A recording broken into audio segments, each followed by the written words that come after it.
These are days to hold cocktail glass. Tastes and discernment. Is taste innate? Can you build taste? I think that things are still original. The originality is in your ability. See, I shocked myself. That English is Lanre. So people are trying to grow giant pumpkins. There are two pumpkins we are rooting for. Sea Biscuits and War Admiral. Because I think I was on the bus and I said, hey. Sea Biscuit 4. Sea Biscuit has broken, no. Do you used to go by the... Radio God. Do you used to go by that? Yeah. The Radio God. That's such a good... Ooh, that wink was really... Was it a good wink? That was a good wink. I couldn't pay my rent again, so I was evicted. On my 30th birthday, I was on somebody's couch. So I reached out to them. They say, okay, no wahala. We go. Where's that voice? That's what they talk about this industry. This DJ messages me and he's like, bro, what you doing on so day? I was like, nothing. I was like, do you want to host at the O2 with me? Ooh. I was like, what? Hello. Welcome back to Let's Have Drinks. I'm your host, Mayo, and I'm excited to be back again because I have a guest with me. Today's guest is a creative, a culture enthusiast, and he enjoys spending an unhealthy amount of time thinking about why things are cool.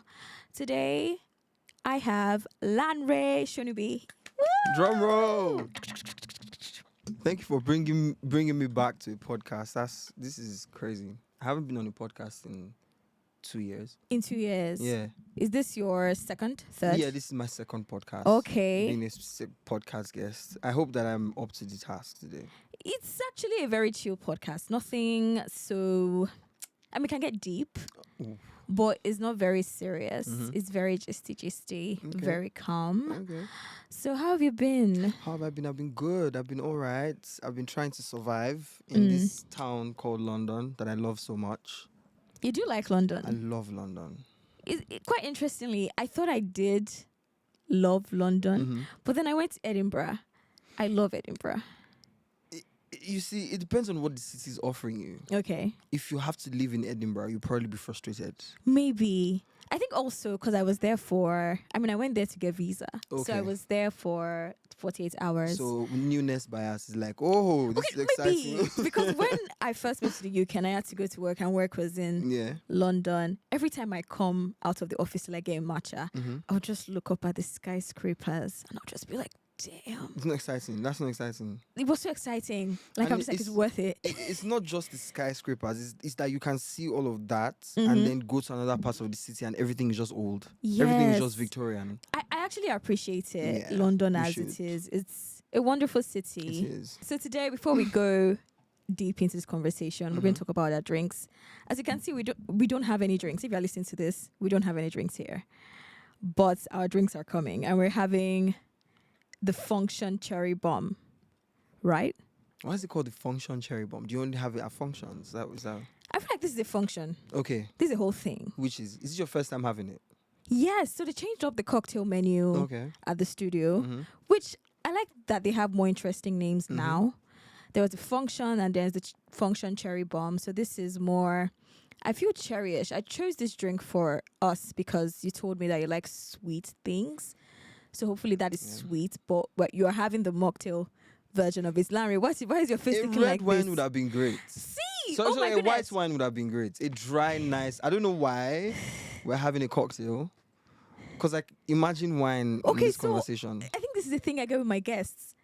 They think that because they like a particular drink, they will get the drink. No, that is not. So why did you ask us to feed it? So that I know what you like. I can recommend something to you. So that's why I ask for flavors also. So you're like the cocktail girl that didn't come to work today. I had a whole thing with the bartender. She was annoying me. I was talking about this is what we need. Lanre wants a mocktail version of the cocktail I chose. It was a whole situation. I was annoyed. Yeah, sorry. I saw it in your face. So I tried to lighten up the situation. You were asking now what you should went to Italy. Because I think that makes people more comfortable with the situation. Because she was tense. She needed to serve us as well. So when you make light of the situation, I just think people respond even better. I need to work on my people skill. Anyway, the cocktails or the drinks are coming in. Woo! Come on in. Hey, this guy. Hey. Who's this guy? Oh, by the way, if you're watching this, it's Debo that is bringing the drinks. You've probably heard of Debo at a point in this podcast. So yes, the function cherry bomb. I'm not sure what's in it. Cherries, I guess. Yeah. So let's try it out. Should we try it? Okay. Straight up. Okay. Ooh. Hey, Okpayami Famaki, this is how they used to hold cocktail glass. Did you hear me, Okpayami Famaki? Is this how they hold cocktail glass? Oh, we're not gonna cheers. Rude. I'm so sorry, my bad manners. Rude. The thing literally spilled on my Cheers. trousers. Cheers. Right. Hey. I think this really fits my top. Ooh, I like it. Nice. Remember to put my hair. It's very. Ooh. It tastes like. Let me tell you what it tastes like. It tastes like Zobo. Lanre, you kill me. No, it does taste like Zobo. How can it taste like Zobo? You've not had some good Zobo then. There's a bit of earthiness to it. Okay, I agree. Do you sense that? Yes. Then there's like an aftertaste at the end. But I will not say Zobo. Maybe it's a cherry. Maybe is Zobo not like African cherry? I think or is so. that Gbalumbo? No. Zobo is it's hibiscus. Hibiscus. They're the same family. Hibiscus. Same rubbish. Are they? I don't know. But I understand you. Yeah. I don't agree, but I actually understand you. See what you. I'm saying? Yeah, it has that nice taste that'll send you back home. And that's something recently that I was thinking about. Oh yeah, we'll talk about that. Let's talk about it now. I think what's really I was going to talk about something else, but this conversation is a nice caveat into what's really exciting me. Okay. Is taste and discernment, right? Is taste innate? Can you build taste? Is what's been exciting me recently. Okay, that's a very interesting conversation because I feel like I've been in rooms where this has been some sort of conversation. Yeah. When I was talking at Birmingham Design Festival, it actually did come up because we're talking about change. Wow. And I say wow because of conversation or because I was at Birmingham Design Festival? Both. Okay, yeah, I spoke at Birmingham Design Festival. I like that. I like that conversation. Which one is the wow for? But yeah, both actually. So yeah, that also happened. And the previous guest that was on the podcast, they had this summit. Yeah. And something that came up, there was this panel they had with creatives. Oladimeji was there. He rides the bike with his son. Oh, I'm trying to get him on the podcast. Fingers crossed. Okay. Hopefully. And Bumi Augusto, this lady who is a publisher, also I forget her name, but she helps to propel that means you don't want her on this podcast. You know what? I like her. I do because I was actually so mesmerized. She helped to make sure like My Sister the Serial Killer got published. So it's like so like pretty cool people. And on the panel we're talking about taste and building it, and then because I work in tech, the AI of it all. So what's going to differentiate us from the robots' taste or something like that? Yeah. But carry on. That's a very interesting thing because now that you mentioned AI, being able to I think taste is in it. Some people are born with really good taste. Yes, good like taste. Me. Yeah. I mean, see my top. You guys, I'm wearing this really cute sky top, which Fisayo Longe has really good taste. Yeah, she does. With fashion. Love it. She does. So I think taste definitely that you can be born with good taste. I think you can also develop good taste from what you see. Yes. Right? That's you being born into. You can also be born into good things, wealth, money, because money sort of encourages good taste. Yes. But if you're not born into taste, right, or you do not, it's not inbuilt. Like, how then do you become a person with taste, right? And I just did a little bit of digging, and I wrote some things down that just would inform. Read it. I'm curious. It's quite long, so I'll just see a few things that I wrote that I can bring. Okay, yes, taste. All right. So what is it really? Is it innate or is it developed? There's 3 layers to it. The surface, if you really want to develop your discernment. If you want to develop your discernment to become taste.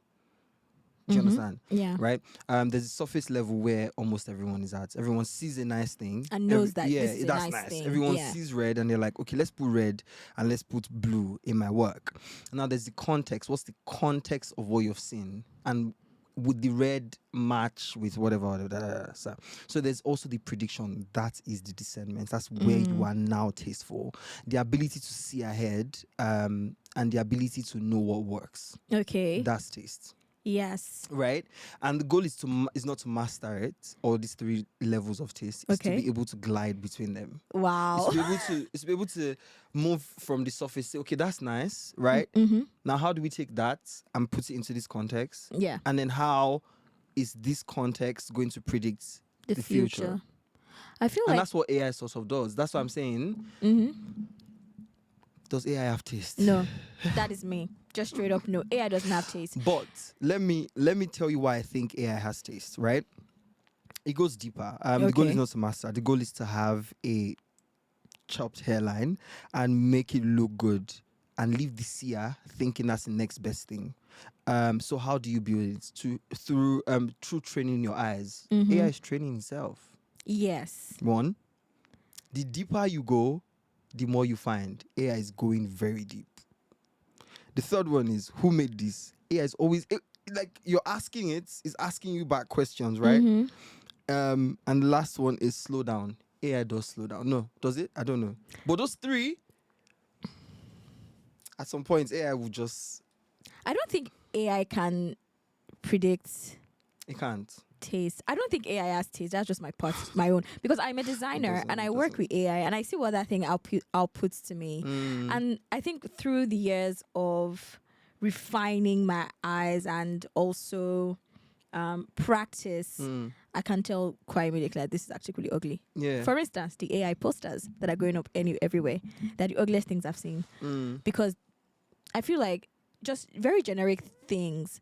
For example, hierarchy, use of color, where people's eyes move in getting information. Doesn't have that down yet. And we can say that maybe in the future, most likely, it's going to keep improving. Like that, I think the predictive thing of AI, generative AI, is that Will Smith eating spaghetti. Yeah. If you see, it's a whole thing where there's a video of Will Smith eating spaghetti. Yeah. And when generative AI started with the videos, that was like that's one of the markers, in quotes. Nobody should quote me. One of the markers to see how generative AI has improved. So the first version of that came out was horrible. Yeah. But if you see that video now, with what technology we have now, Yeah. it is so good and It's so better, spot yeah. on. So I feel like later on it will improve. But I think it's just up to humans to be the taste makers. Yeah. Also with, are you born with taste? Can you build taste? Yes. Yes, you can. But also, I feel your building taste is kind of you consuming what other people have put out. Yeah. And so you kind of regurgitate that. Are you ever going to be in a place where you can predict it? So how do you get to a place where you can predict it if you're not innately I should write a book, man. I should write a book on this very interesting thing, and I'm just going to see how I can breeze through these things that I wrote. So training your eyes, right? Yeah. Yes, you read. Yes, I read this and thought to myself, it's like looking at an image over and over again. You just visibly looking at stuff. It's perhaps saving multiple images on your mood board and just setting your Pinterest feed images. There's no information on it. For example, what brand of belt would you work on? Would you wear on that pant, right? Or what Gucci jacket from 1998 fall winter collection will pass for that winter mood board? It's just colors. It's nice. That brings me back to training your eyes. It's really about training all your senses. So I think because our minds, are very... I just read rubbish. But it's like, I think because our minds are very... Your mind sees something. Your eyes see something. And it's like a library. Yeah. Right? It keeps it there.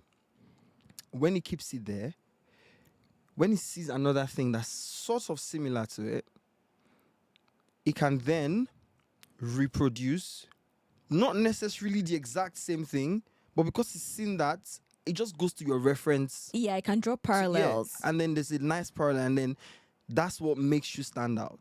That's what makes the difference between stealing and creating. Interesting that you mentioned that. Yeah. There's this account on Twitter that it's like an arts reference account. Yeah. And I think it was doing something during the World Cup where we reference some sports pictures to the arts. And I don't know, I think that person has such good taste. Yeah. Because when you see the arts is referencing, you'll be like, actually, it just makes sense. But how did you remember that this art kind of looks like this picture and that put person, them together? Whoa. That person blew my mind. That person is on another level of actually hacking this whole taste thing. It's a long read, and I hope that I can share it one day. Substack. But references are so keeping an intentionally keeping a reference library in your head or somewhere is so important to building your taste. And knowing when to use that reference is what makes you stand out. Because you can just be a library walking around with so much information. But now you've been called to come and style something or to come and, talk about production. And then you've done all of these courses. I'm going to use food because I really like food, right? And I wrote here, a steakhouse. I went to a steakhouse, for example. Like I go to a steakhouse and then the chef brings out the food. What would make me stand out is I have tasted this food and I see that it sends me back to somewhere in Nigeria on a Lagos beach eating suya, right? And because of that, I'm like, who made this food? Call me the chef. Right? The chef comes out. I'm like, oh yeah, what's this food? What's the spice? Tell me more. The chef tells me what is that, Now, tomorrow, if someone asks me, what's the best steak you had? If you ask someone else, what's the best steak you had? They'll be like, the best steak I've had is from, let's just say, where now? I'm not a restaurant person. I'm not a steak person. But let's just say the Shard. The Shard has the best steak in London. And they ask me, what's the best steak? What's the best steak you had? And I'm like, oh, there's this local guy in Bromley right next to my house. He makes the best steak because his recipes from his mom's 90-year-old book. The food comes out in 15 minutes. The steak is rare. It's nice. And then the sauce, the gravy is also really nice. Like I can just give you more details. Then remember, like all of this has come from where? From my reference board, from me gathering information from that person. To be very honest, if I sell that to you, wouldn't you want to taste the guy in Bromley? Yeah, I'll be really curious about that. Like some people still want to go to the Shard because it's the Shard. Yeah. But if you are seeking for what makes sense, if you're looking for food, you would come to the guy that I've given you more information about. That's what makes you stand out in the conversation of taste, or do you have taste or not? Because now I'm not going to have the Shard because the Shard is nice. I'm going to have the guy from Bromley. Because it's different, an experience. Because it's different. It's an experience. I taste it and it sends me somewhere. That's why I said this gave me Zobo. So back to this. You know what? Since you've put it out there, I actually... So that's why I said this sends me back to Nigeria. Because I am intentionally in every conversation that I have now, I'm trying to be more, to build a reference to building my taste. I understand. Wow, that's lovely. I have a question about that. Yes, please. I feel Can I like drink some Zobo? It's called a function cherry bomb. Function Zobo. Fair. So I have a question about that. My question draws to like 2026, 2025 culture. Yeah. Where it feels like we are not creating new culture. We are living in this nostalgia and trying to reference bring back culture. Like I can't say anything about the 2020s that is innately 2020s and it's not a reference to something that happened in the 2000s. Yeah. So what we say about taste and how nostalgia has a place to play in the What taste. if I don't have an answer? I mean, that is fine, but I figure it out. Because I look at it, I'm just like, nothing feels original. Nothing feels original, but at the same time, we need to... Even the nostalgia is not really original because if you go back in time... let's say like the 80s. I'm not really acquainted with the 80s, but like I see some of these guys that reference art pieces on TikTok from the 80s and from the 70s. And you can just see the similarities. Like for example, I think because we are humans, I think maybe let's go to the Bible. I think maybe the only people that were not inspired by anything, maybe Adam and Eve.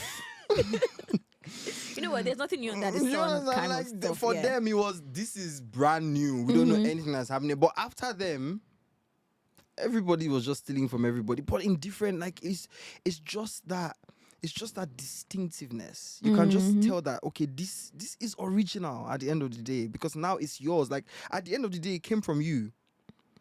So if I'm filming with a camcorder, right, it's nostalgia. It's a camcorder. It's from the early 2000s, right? But I can film that and not do anything with it. But I can film that and turn it into a whole vlog. That's nice. That makes it original. Now it's yours. It's your creativity. Do you understand? But you used the camcorder as a tool for inspiration to create that magic. So I think that things are still original. The originality is in your ability. Eh? Oh my God, but why did you fall to the floor? No, yeah, the originality is in your ability. Is in your ability to... No.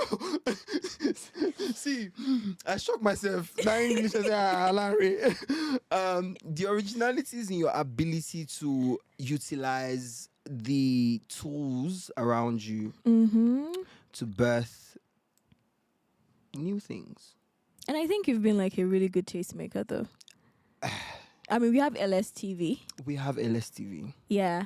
And also, yeah, I feel like you're shaping culture in different ways. Thank you. Thank you. But yes. Yeah. So, in terms of taste culture, what has caught your attention in recent times? In terms of taste culture, I think something that the UK is doing right now that's really interesting and amazing is SNL UK. The music is good, but I think we're losing TV culture in the world. Okay. Quick interruption.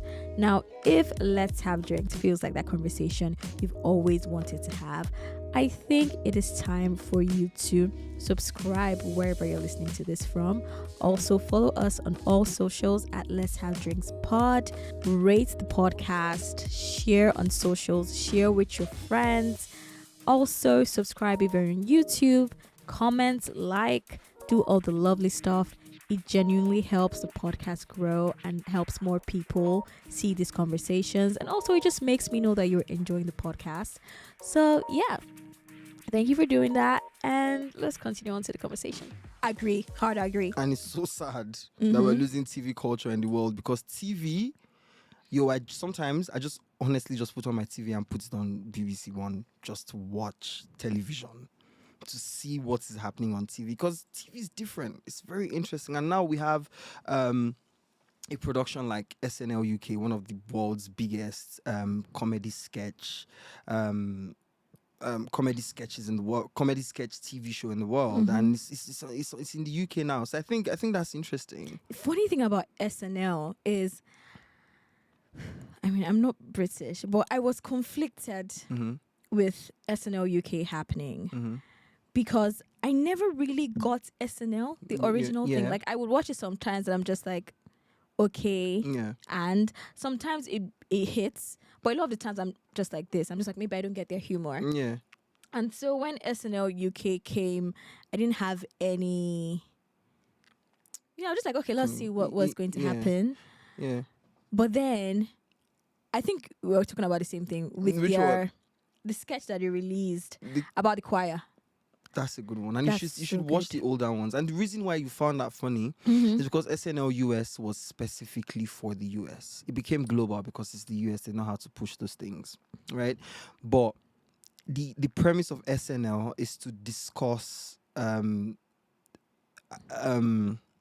momentary situations, like things that are happening in the country, is to take light of them and, make it a TV show. Yeah, very satire. Do you understand? Satire, sarcasm, and, just make it interesting. So now you understand that because you know Kemi Bednock.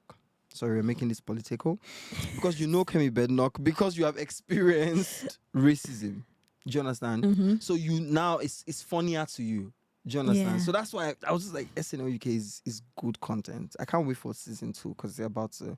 Where did they show it though? We're not going to give them promo. Okay, you can go. We have called their name already. That's enough promo.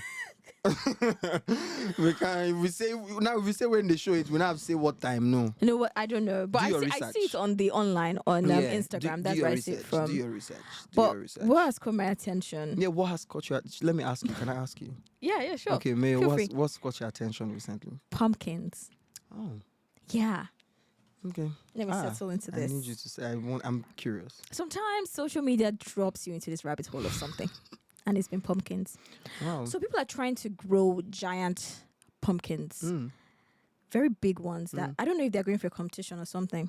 I'm sure there is. And so I've seen it. Instagram, TikTok, it just shows to me, no problem. And then I see a pumpkin, and it has split, and everybody was scared. Yeah. There are two pumpkins we are rooting for. Sea Biscuits and War Admiral. And everybody was just like, is this Sea Biscuits? Wait, sorry. No, Lanre is serious. I'm with you. And we realized there is no Sea Biscuits or War Admiral. It's actually another person growing a pumpkin. So it's not the main person we thought it was. I think Sea Biscuits and War Admiral, they're somewhere else, but this person's in Missouri. Okay. Growing their pumpkin. So like when a pumpkin splits is susceptible to bacteria, like just eventually spoiling, or it won't grow bigger than that. So we are sad that this pumpkin has broken. We don't care. Split. Okay, because it's not Sea Biscuits or War Admiral. Okay, who owns Sea Biscuit and War Admiral? One lady like this. Okay. And the one that split was a man. Because I think I was on the bus and I said, hey. Sea Biscuit 4. Sea Biscuit has broken, no. And then he had to do a video that this is not Sea Biscuit. This is not Sea Biscuit. Were you encouraged? Were you like, yes, Lord? No, you see the comments. Oh, sorry sorry about this, but we're just happy it's not Sea Biscuit. So the other person, the woman named her pumpkins. Yes. Oh, did she paint them? No, it's just pumpkins just growing on the floor. But she named them. Yeah, they have this whole process. Like I even saw it. So it said the thing was splitting, but it's trying to not get the splits to go into the pumpkin because the splits are the stem. So for it to go this way, instead of it going up, it should go down. Maybe that can help. It now covered. It's now put a fan in front of the pumpkin. People are doing things. Mayoko, no, you have to show me. I'm sold. I'm sold. Now you have to show me. I'm not even following them, but it just always shows up. It just shows up. Oh, just type Sea Biscuits, man. Let's look for this thing. It's not Sea Biscuit that broke, though. I just want to see the process. But yes. What's it? Where's it? Is it TikTok? I think it's on both TikTok or Instagram. So yeah, I'm really invested in those giant pumpkins. That's cute. I don't know if they are trying to win awards because I know they win awards for like growing really huge vegetable. But yeah, that's been my thing. Pumpkins. That's very interesting. You're going to the earth. You're returning back to what everybody's clamoring for. Quite frankly, yes. And I want to have a garden, but I don't know. Why do you roll your eyes and look towards? Because we have a plant. Oh, and how is the plant doing? It has one stalk that is dying. We've never kept a plant alive.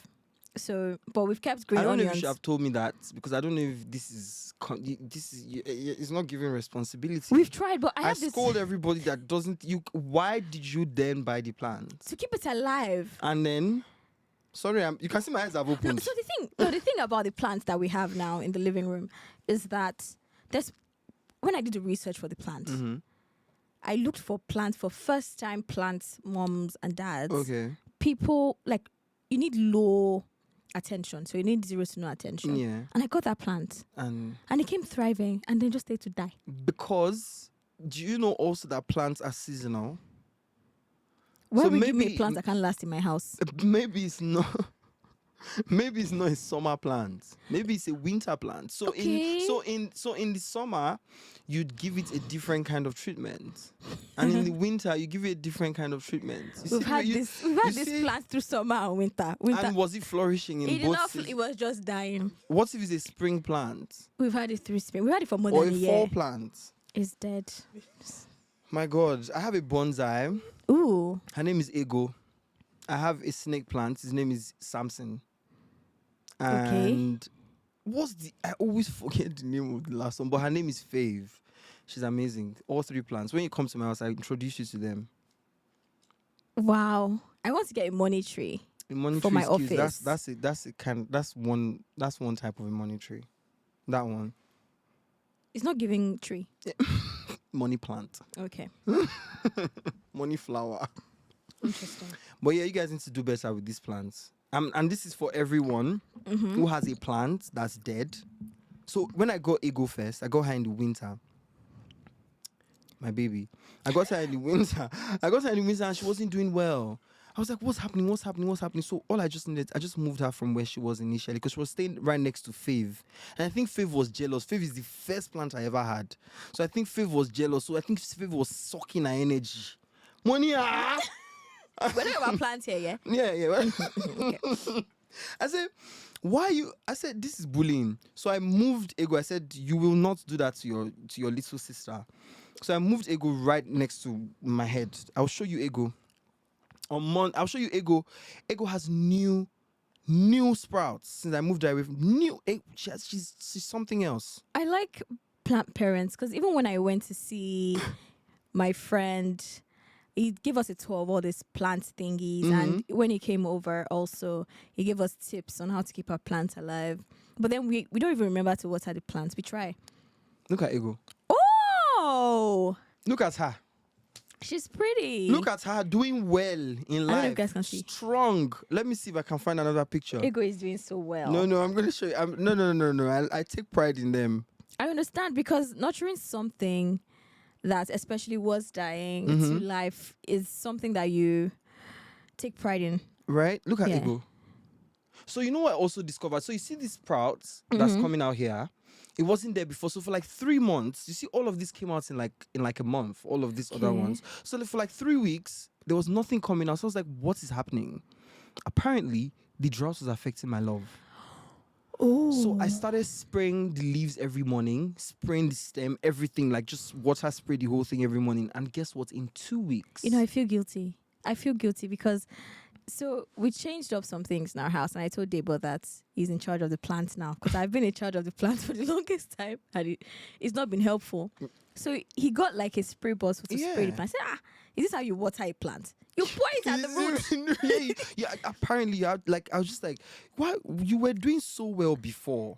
What's happening? They need a little bit of, moisture. Moisturize her. Do you leave your house without moisturizer on your face?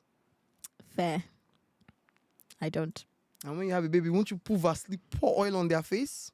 So spray the leaves. Wake her up. And then her sister as well, Faith, doing well. Even Samson, so my problem is I wasn't taking very good care of Samson. Is it because he's a boy?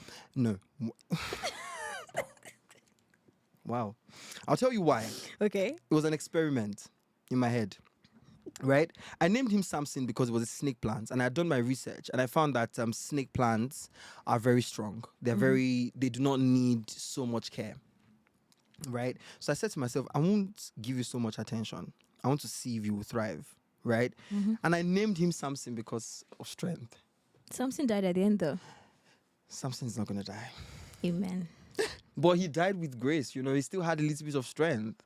You know, God still gave him that 1 second. God said, I will give you. So Samson you always receive grace. I would say strength, yes. Okay. No. Because that grace. Okay, fair. Okay. But yeah, so that's so what was I saying? I forget. So I wasn't taking care of Samson intentionally to see how well he was going to do without so much care. He was thriving. But I started spraying Samson as well. Oh. I don't have a picture of Samson. And Samson grew. Hey! In might and valor. In valor and might.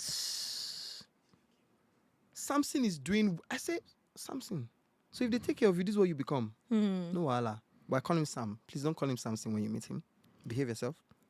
We'll call him Sam. Can't get too familiar. Don't get too familiar. Exactly. You're not siblings. All right. So let's go into life recently. How's life recently been for you? What are you figuring out? What am I figuring out?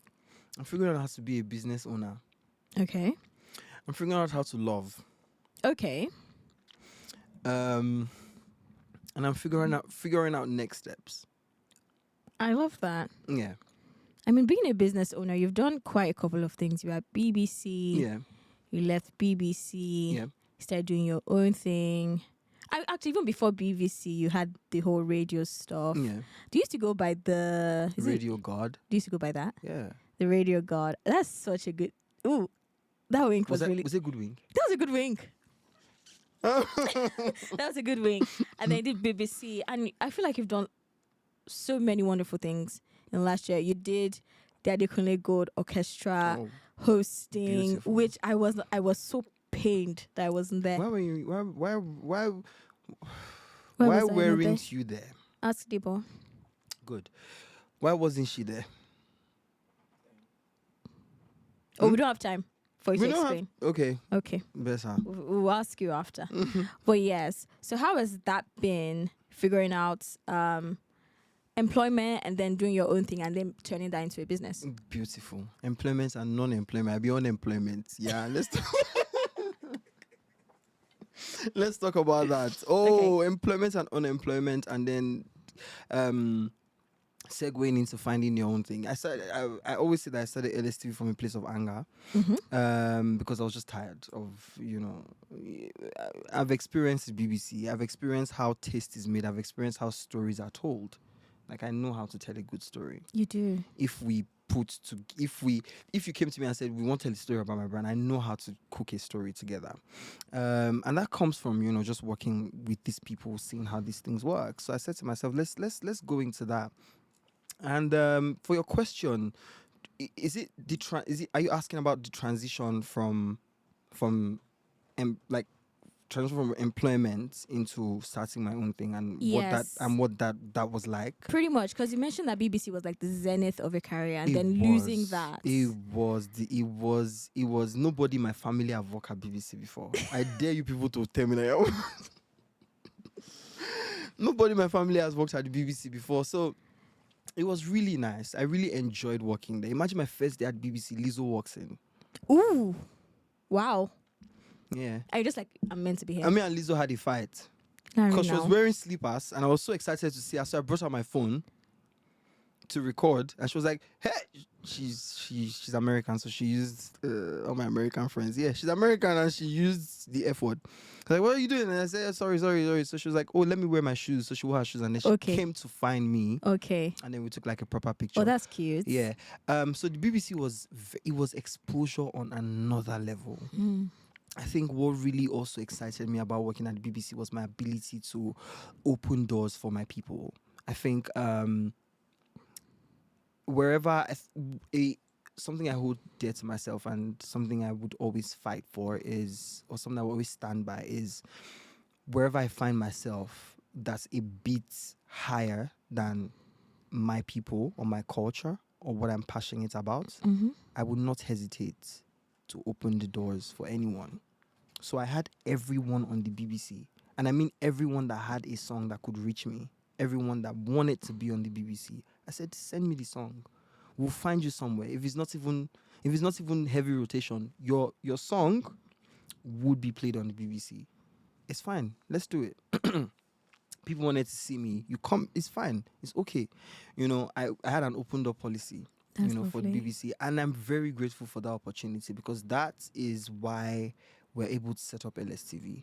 And it wasn't a smooth ride, because losing that kind of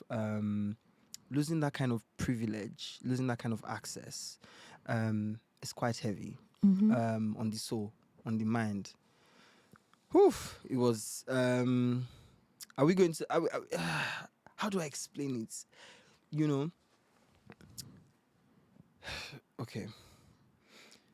I don't want to say something that will get me in unnecessary drama, but it was very sad, because I had plans for it. I had plans for the BBC, and I had plans for myself in the BBC, and I had plans for the culture in the BBC. I think I'll share one of my plans that I had for the BBC, for One Extra especially, was, and even just for the BBC radio conglomerate at large, was my plan was to have an African department, and the African department would oversee African music, African culture. We would have all the shows like the Afrobeat chart show, the DJ Edu show, and the likes would fall under that department.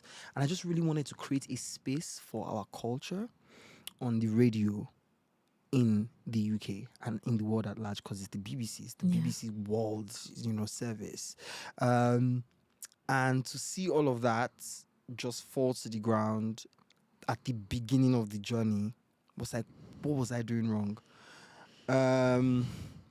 So there were questions. There were questions about my self-worth. Like, is it that I cannot hold a job? I don't understand. Like, is it that I cannot hold a job? And that was, to be very honest, that was my first time in a professional setting, yes, I worked in Lagos as a radio presenter, but it's different when you're the presenter, right? Your job is just to go on air. Now I'm a producer. Now I have to sit in meetings. Now I have to, the deliverables for a producer are totally different from deliverables for a presenter.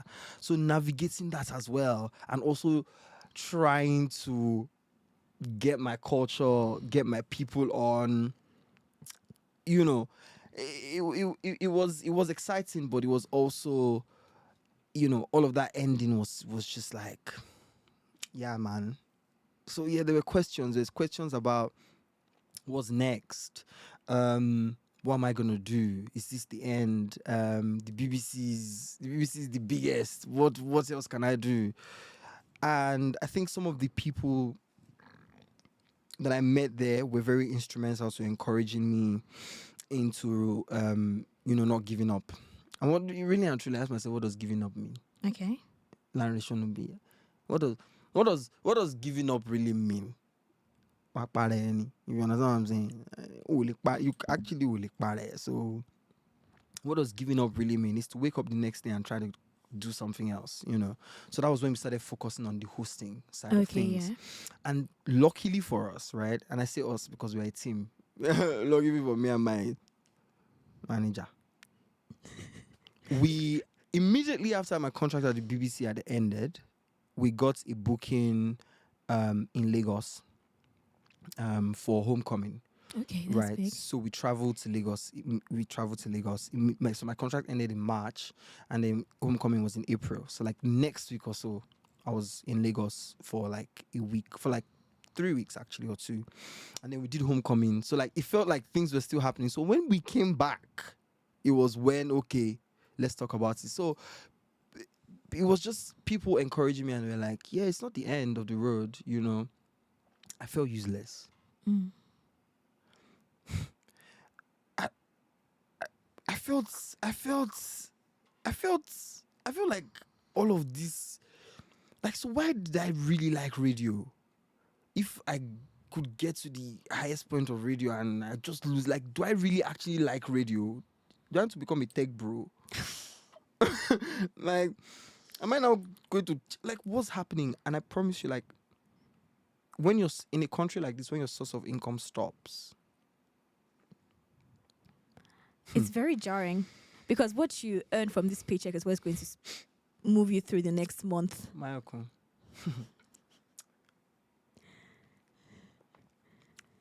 I've never said this before. It was so bad, I couldn't pay my rent again. So I was evicted. And then I had to couch surf. On my 30th birthday, I was on somebody's couch. Oh. And thank you so much to my friend for accommodating me in that time. But people would say, oh, so why didn't you find something else to do? Okay, now find job now in this UK, in the creative space. I was applying to jobs. I was trying other radio stations. You know, we'll do interviews, but I don't know what just happens. You know, it just didn't happen. And then I had to drop, like I had to go to the lowest point of the hustle. It's not the lowest point of the hustle, but for someone who's worked at a platform like BBC, when they even saw my CV at the places I was applying to that I needed to apply to just to make quick money, they always ask, why this transition? So, and what do you say? I would not love to remember what I say, because just give me the job, man. What are you asking me? It was just so, I don't want to remember what I said. So I was evicted, and then in that period of nothing happening, right, there was something I did, and it was me telling myself, do you know what you still have? Lanre Shonubi. Relax, you have Lanre Shonubi. You have not paid your rent. Have you eaten? You're good. Don't worry, eat. Eat. When I eat I wake up so what I did, what I did was I would still wake up in the morning at the time that I used to wake up to go to the BBC, take a shower, come back, sit down on my desk and do like I'm doing something. So I'm reading something, I'm researching something, I'm watching a video about how to do that. I was still doing something when I was not hosting an event or when I was not thinking about it. And I think that was when LSTV came. And yeah, my friends have been telling me you should start something of your own. Lanre Shonubi is a brand. You should start something of your own, and that was when LSTV came. So I started writing. I started mapping out what LSTV was. I wish I brought that book. I always say I'll bring that book. I always take that book with me. But that was when LSTV came. But I didn't know really what it was. And that was my introduction to ChatGPT and all that. So we built LSTV together, myself and Chat. And do you know what I realized? And why I would never throw away the experience at the BBC or think that it was useless or worthless. And this is what I have told myself to make myself feel better. Is LSTV is literally like the BBC. We're not radio. But in terms of the management style, in terms of the content production, in terms of, hey, I'm a businessman, I'm supposed to have these business terms. In terms of programs. Yeah. Programs in the sense, can I put my leg on this chair? I Feel need to free, sit darling. comfortably so that I can be comfortable. By the way, big up this brand I'm wearing in terms of shoes. LSTV is the BBC. Because we have this program now that's called we have a program called LSTV Voices. It's a cohort program for writers. And this is the model. The model is get writers from all over Africa, train them, and then employ one of them to become a full-time writer at LSTV. The program that I got into the BBC through was called how will I forget that? That I should be in jail if I forget the program that got me to. Future. What? What's the name of this program? Where It Begins. Oh, name of the scheme is the Where It Begins scheme. And the idea for that is 6 weeks at the BBC through different departments, right? And then an opening comes up and then you apply for a job and then you get a full-time job. I was like, that's the BBC. That's how we're mapped. So I would never throw away the BBC experience, because thank you, BBC, for giving me that access to what building an institution means. So whenever I speak to people about LSTV, I say I'm building a media institution. Love that. Because that's what we are. We are news, this is front-facing editorial, but there's so many other moving parts. There's so many other things that we care about, if you catch my drift. But yeah, so we started LSTV in that time while I was couch surfing, still applying for jobs and trying to still go back to the creative industry. It just wasn't working. I promise you, my queen, I don't know why my own was not even at the same BBC. I wasn't just getting the opportunities. Why? So I said to myself, okay, get something small, or not small, or get something like a side hustle. No, a side hustle. I'm trying not to. Get something sharp. Get something that'll be paying your rent. And then focus on building this business. Focus on building LSTV. Focus on making LSTV the media institution that you want it to be.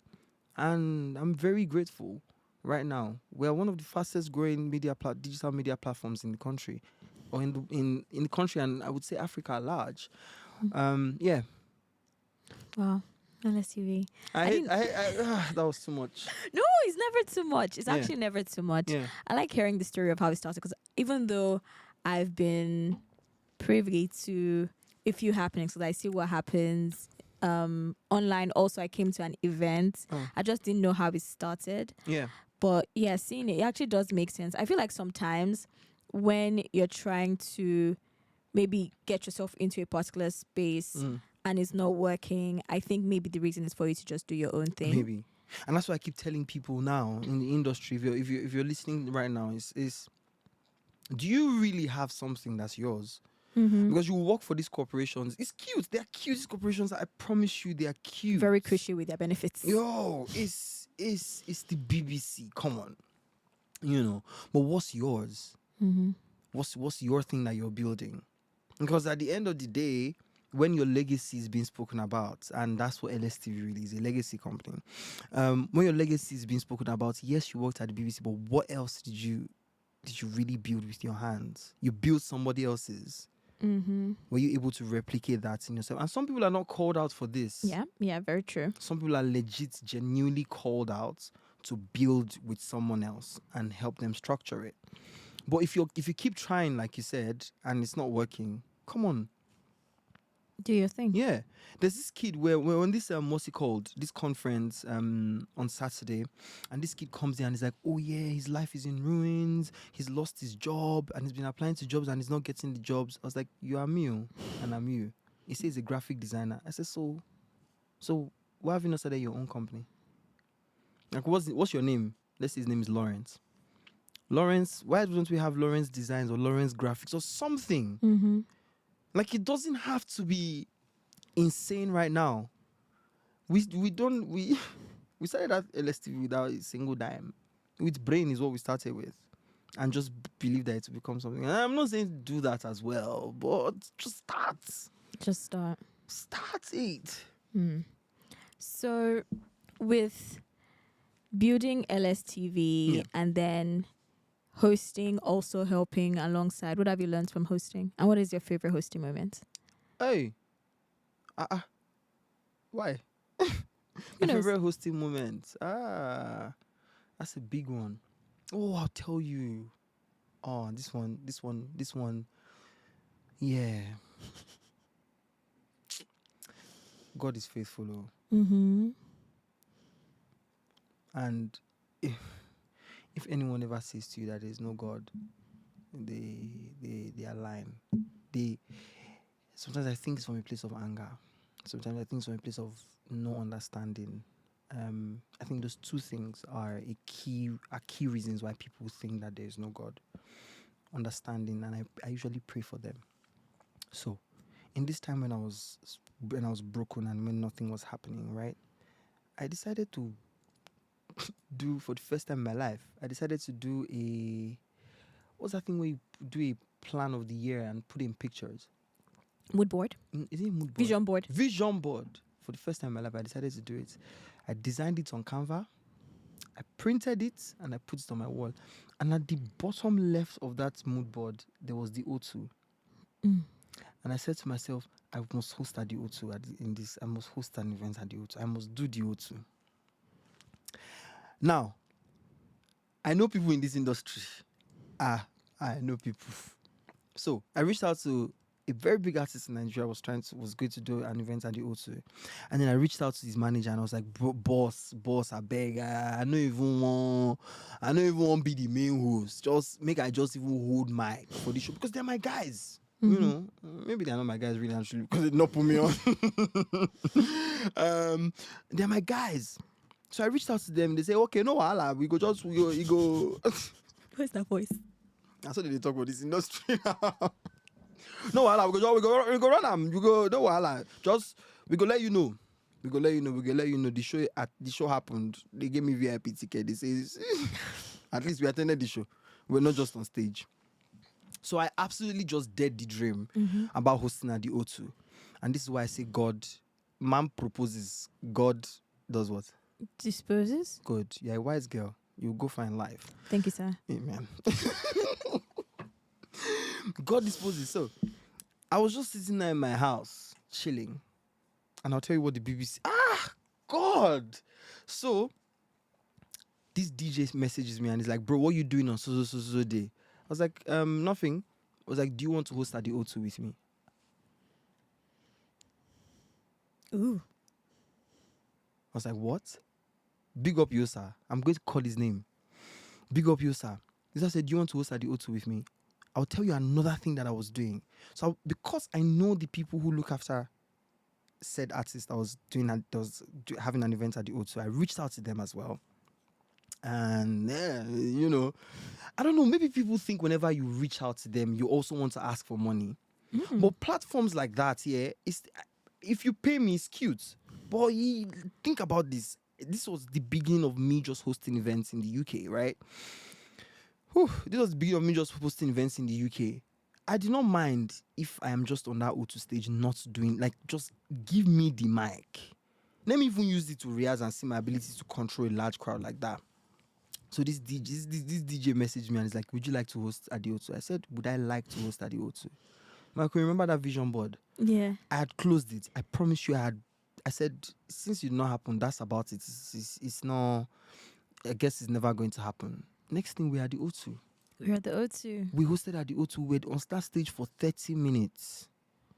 I said on that stage, my name is Lanre Shonubi. I said my name is Lanre Shonubi on that stage. I'm sure my father was in heaven smiling like, wild boy, Ode O2.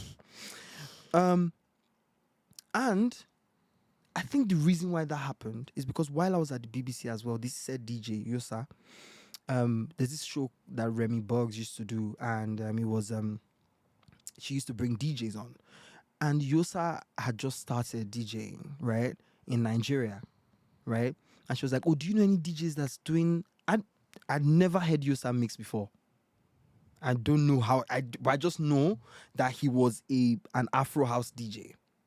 And I just believe that he's good at the DJing thing. So I said, yeah, I know somebody. So I reached out to Yosa. I said, Yosa, send me a 15-minute mix. It's going to be on the BBC. I'm sure he did not believe me that it was going to be. So I think that's why that happened. I think God was setting all of that up. Yes. He put me at BBC to get Yosa in. Yosa is in. Yosa gets an opportunity. He's like, who is another MC that will do it? Yeah, I feel like hearing that makes me think about the things that we're trying to orchestrate ourselves, and we don't know that God has put it in motion already and we're forcing it to happen. Yeah. Right there. Has that happened to you before? It has happened to me. Yeah. I don't remember. What do you mean? No, you have to remember. This is not an interview, it's a conversation. It is a conversation. Yeah. Do I remember any? I think also maybe when I moved to the UK, I would say, and I was trying to get a job, for instance, and I was applying and doing interviews. I did one interview and I saw the rejection after, and I cried my eyes out. Anyway, that unlocked my cooking skills because I wanted to indulge in some cake, and I made the cake, and from there I knew how to cook. It was a weird thing. But then I think it was Debo that was just like, oh, just keep applying. Anyway, opened one random application. I didn't even read the location. I sent in my application. I saw interview. Next, by the way, I realized I didn't want to hire from Amsterdam, not even in the UK. And then it was like the interviewer would just come, okay, this is what's going to happen next time. This is what you should say. Make sure you look out for this, that. Wow. And that's how I went through my entire interview, got the job. And it was after, I think, second to last interview that I was just like, wait, this company do have name. I didn't know this company before. And like that, I just came out. I just saw that the name of the company. And I was just like, oh, this is what I'm interviewing for. And yeah, so I would say that because at that point, I got into the end of myself. And I was just like, whatever happens. Especially in a new country. It's like, so why did I leave all of that goodness? I mean, it was good. It was good back then in Nigeria. Yeah, I was working with a good fintech. You know what I mean? All of that stuff. The money was coming in. You could see your salary, and now nothing is. And then God just that's just like they were giving you expo for the interview. Yeah, like I was the only person in my team. Are you sure this is not a crime? It wasn't expo. It was just like, this is what you should expect. This person, there's one person that we interviewed. The person lied. Make sure you don't lie. If they don't know it, just say don't know it, and you'll be fine. And they asked me a question on something that was on my CV about accessibility. And I had worked on accessibility, but I hadn't done that in the last 2 years. And they asked me about it. I gave a very surface answer. Just I've not done this in my recent work, but it's something I can brush up on. And yeah, I just went like that. That's the Holy Spirit moving in you. And I was one person in my team in London. It's crazy. Wow, because you could have lied. I could have bubbled it. You could have thought to yourself that this person is just telling me not to lie, and then it's not even like you wanted to lie. No, but you have this thing in interviews where you feel like you need to prove yourself just to make sure that you know it. Yeah. And you know what I also clocked about interviews? Speaking of interviews, is that you just need to be likable. Very true. People would say, oh no, sometimes you need to. Yes, you need to. But I'll tell you how I got my first BBC job, the Where It Begins scheme. So they gave us all projects. Said, oh, come with an idea, come with your CV, then you're going to have an interview. And at the end of the interview, they asked us, oh, what's something interesting what's something that's interesting that you just seen recently? And the day before, I saw a woman on TikTok talking about how you don't throw away your empty bottle of ketchup if there's still stuff inside it, right? There's a way to get all the ketchup to the bottom so you can be squeezed out. So I asked, it the one that you do like this? No. So I'm gonna do it for you. So I got a bottle during the interview. I stood up and I was like, so do you know when your ketchup is almost finished? And then you do this. All the ketchup then comes to the... Yeah, that's how I got that job. I think it pays to be interesting and to consume things, quite frankly. That's how I got... How did I know that? That's how I got that job. So I was so curious because I'm just a Nigerian man. I don't have a British accent. I'm obviously black. It was 2 white people that interviewed me. Please, Jay, why did I get this? Why did you choose me? She was like, it was so crazy when you said the ketchup thing. That was it. That was it. Wow. That was it. Then we had another interview, but that was more like a practical interview. And I was just myself, really and truly. At that time as well, I was learning how to interact with people and let people speak, how to listen. I was learning how to listen to people. So like in the group that they put us, there were people that were showing I'm the most creative, but I was just there. And when they asked me a question, I would speak, right? And then when it was time to present, I was quiet as well. But when it was my turn, I would present so good. Not because I was in competition, but because I knew what we were supposed to present, but it was well presented. And the other guy that I asked was like, you were just reserved, but when you had the opportunity to speak, it was just like you had so much more to say and to give. I was like, okay, that's very interesting. So that's how I got the first BBC job, which was cool. That's very cool. Yeah, which was cool. Hey, we have 5 more minutes. Wow. Well, time flies. Time flies anyway, when you you're having fun. mentioned that you're trying to figure out love. Ooh, are we going there? We're going to go there briefly. I'm a lover girl. I do love love. What are you figuring out about love? What am I figuring out about love? Hey, my okun, let's not do this. We're doing it. We're here. Is it how to show up? I know how to show up. So what are you now figuring out? How to make it last. Yeah, how to make it last. Yeah. What do you think making it last entails? Right now? Yeah. I don't know yet. I don't know.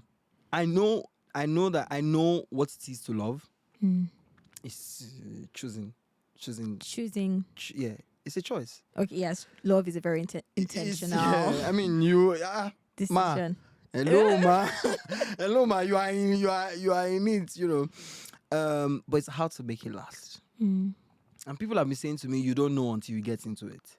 It's very true. I'd say that too. So let's see.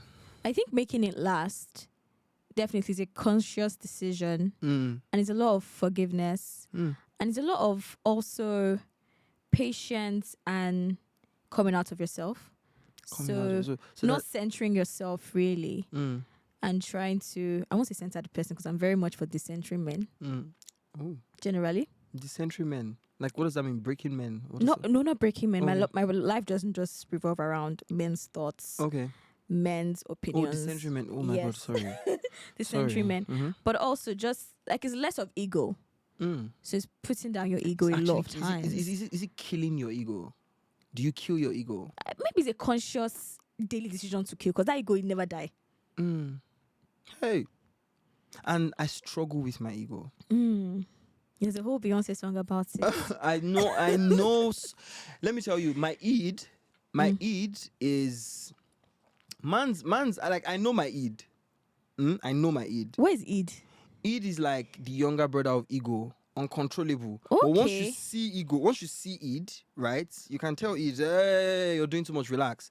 But you see your ego. Once you can't control your ego, it's gone. Very true. Because it's your ego is like the most visible part of you. Your ego is this to me This is my ego, my body, so if somebody hits you, your desire to retaliate is physical. You felt that. Your id, I don't know what your id does in that situation, but it's your ego that's bruised. Your face is bruised. Your ego is also bruised. So you want to retaliate. Yeah. So when somebody speaks to me, and that's something I'm really battling right now. I think love is a big death to ego. Oof. I try with my ego though. And I'm married, but it's also an everyday battle. Also. With your ego. Yes. Wow. So how do you? What steps do you take to actually intentionally speak to your ego? What steps do you take to fight it? Is it a war? Let's start with that. Is it a battle? It's a paradise and it's a war zone. In the famous words of Zayn Malik. I was going to say that's a song. But yeah, it is a battle because you want to be selfish, you want to be self-centered, but love cannot thrive in selfishness and self-centeredness. So yeah, sometimes it's just quietness, just quiet and holding yourself. Sometimes it's taking a step back, reading the situation, reading the room. Sometimes it's actually just also speaking to placate the person. It depends on the scenario. And I want to ask this one is a very wild question. So because I know you can't always take the backseat every time. Your ego sometimes would. And the question is not what happens when it plays out. My question is, how do you find yourself back into the what's it called now? Into the routine. So now your ego has shown up. Your ego is you don't display himself. You've messed up, right? How do you find yourself back? How do you communication with who? Yourself or? I think for me, I like to process my emotions. So either like journaling or just talking to myself within myself. And I process why I felt that in that moment. If that is triggered by something, X, Y, Z. And then I go to the partner, or if my partner realizes that and then comes to me first. And then we just discuss what happened and what happened rather, and look at it from different points of view. And just be like, okay, actually, you're not wrong, I'm not wrong. We're just seeing it from different points of view. Or I am actually wrong. I apologize. This is how it's not going to happen again. That type of stuff. I have so many questions. Are we the same people? Because so now when they should off it. When they off it, we'll come back for part 2. Oh, we should do part 2. Yeah, hopefully. I don't mind actually. Yeah, I'll be happy to come back again. Thank you so much for having me, Mayokun. We have not finished though. Why are you closing up the hello? Okay, sorry. Anyway, so you mentioned also that you're figuring out what's next. Okay. Let's talk about what's next. What's next? In 1 minute. It's focusing on LSTV. And I don't know when this podcast is going to drop, but there's been a very huge turnaround in plans, in life. And this is another battle that I'm about to get into, that I'm about to fight. Stay tuned for part 2. Dun, dun, dun, dun. All right, Lanre, thank you so much for coming. It was a wonderful time. Cheers. Cheerio. And thank you for watching. It was lovely having drinks with you. See you in the next one. Ciao.